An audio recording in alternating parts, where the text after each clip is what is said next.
আর আমার কাছে খুব অসহায় মনে হচ্ছে যে এটা কতক্ষণে আমার স্ক্রিন থেকে সরে যাবে। এটা আমার আমি আপনাদের কাছে সবাই অনুরোধ করব যে এই ফুটেজগুলো যারা পোস্ট করছে, এই এই লোকের সাথে 7 মিনিটের ভিডিও ফাঁস, 12 মিনিটের ভিডিও ফাঁস, নায়িকার নাম ধরে ধরে বলা হচ্ছে। আপনারা নায়িকাদের যারা পছন্দ করে না, অনেকে ফেসবুকে খুব আজে বাজে কথা লিখতেছে। নায়কদের যারা পছন্দ, অভিনেতার মধ্যে পছন্দ করে না, তারা খুব বলে। আবার দেখি 90% পোস্ট এদের নিয়ে লিখে। আবার দেখার ইচ্ছা কিন্তু এদেরই, আর্টিস্টেই। তারা দেখে মানে ফেসবুকে কিছু আসলে এই নায়িকা কী করলো, ওই নায়ক কী করলো, ওই অভিনেতা কী করলো, এগুলি কিন্তু আমরা দেখি। আর কাগজের বই এখনও কোথাও কোথাও চলছে। আমি এবং পরিমণি অ্যাক্টিং করেছিলাম, ওটা এখনও চলছে। আর মানে বেশ ভালোই ব্যস্ত আছি এর মধ্যে। আর স্পেশালি যেই কারণে আপনাদের একটা রিকোয়েস্ট করবো, সেটা হলো এই যে ফেসবুক, অনলাইন পোর্টাল, ইউটিউব, যাই বলি না কেন, এটা বিশ্বে আসছে, আসার পরে উন্নতির চেয়ে অবনতি হচ্ছে আমাদের দেশ সবচেয়ে বেশি। এটা মিসইউজ হচ্ছে। এখন প্রতিনিয়ত এমন কিছু নিউজ হচ্ছে যে এই নায়িকার একটা ভিডিও ভাইরাল হইলো, এই নায়িকার এটা হলো, এই ভিডিও পাওয়া গেছে। এটা যদি হেডলাইন হয়, এই মানে খুব অশ্লীল কথাবার্তা হেডলাইন হচ্ছে।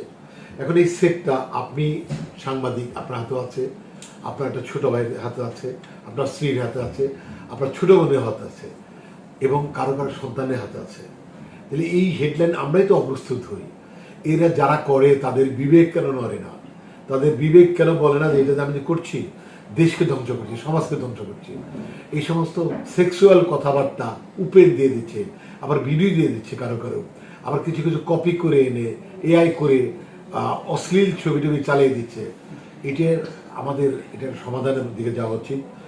আমরা বুঝতে পারছি যে এখন যেহেতু নতুন একটা সরকার আসছে, এখন মানে সাইবার ক্রাইমের মামলা হয়তো কম হচ্ছে, এই জন্য এটা বেড়ে গেছে। এটা অচিরেই সবারই একটা সিদ্ধান্ত নেওয়া উচিত। মামলায় প্রতিকার নয়, আপনার বিবেক, আমার বিবেক হলে মেইন। আমরা যদি অপরাধ না করি তাহলে তো পুলিশ, থানা কিছুরই দরকার হয় না। এটা শুধু আমি আমার ভিউজ বাড়ানোর জন্য, 2টা পয়সা পাওয়ার জন্য আমি এসব করছি। এটা ধ্বংস হচ্ছে আমার নেক্সট জেনারেশন ভিডিওটা চালিয়ে দেখতেছে, নেকেড ছবি চলে আসতেছে। এটা আমার কাছে মনে হচ্ছে যে এটা একটা পরিবর্তন হওয়া উচিত। এটা আপনাদের লিখনের মাধ্যমে, আপনাদের প্রচারের মাধ্যমে এটা প্রতিবাদ করে। কারণ আপনারা সাংবাদিক, আমরা শিল্পী, আমরা সবাই মিডিয়ার মানুষ, আমরা চলচ্চিত্রের মানুষ, তাই না? আমাদের কিন্তু উচিত হবে যে এটা শেষ হয়ে যাচ্ছে যেভাবে হচ্ছে।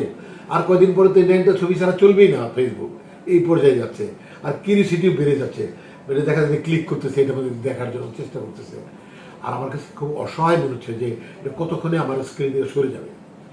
এটা আমি আপনাদের কাছে সবাই অনুরোধ করব যে এই ফুটেজগুলো যারা পোস্ট করছে, এই লোকের সাথে 7 মিনিটের ভিডিও ফাঁস, 12 মিনিটের ভিডিও ফাঁস, নায়িকার নাম ধরে ধরে বলা হচ্ছে।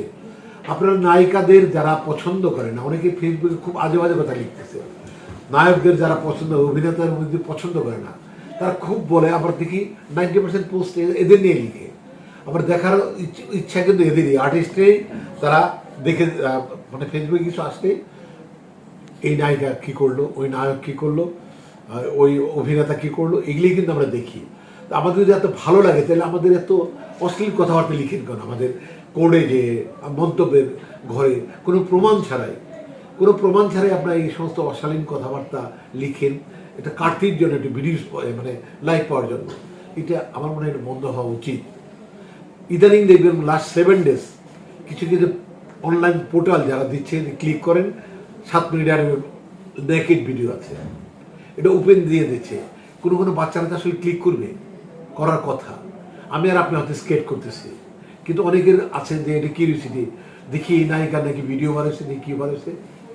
এটা আমি নিজেও দেখিনি আসলে ভিডিও আসছে কিনা, কিন্তু এটা খুব ওপেন লেখালেখি হচ্ছে। এটার একটা পরিসমাপ্তি হওয়া প্রয়োজন বলে মনে করি। কারণ এই দেশ আমার, আপনার সবার, এই মিডিয়া আপনার সবার, এই চলচ্চিত্র আপনাদের, এবং আপনাদের যে পেশা, আমাদের পেশা অলমোস্ট সেম। আমাদের উচিত হবে এটাকে অ্যাট এনি কস্ট প্রতিরোধ করা, বিবেক জাগ্রত করি। নেকেড পোস্ট করে আমরা বাদ দিয়ে দিই, আর মন গড়া কোনো পোস্ট দিয়ে এর সাথে প্রেম, এর সাথে বাচ্চা হয়ে গেছে, এগুলো না বলি। এগুলো বললে এগুলো শেষ, যারা পোহাবে তারা কিন্তু আমাদের নেক্সট জেনারেশনকে আমরা ধ্বংস করে যাচ্ছি।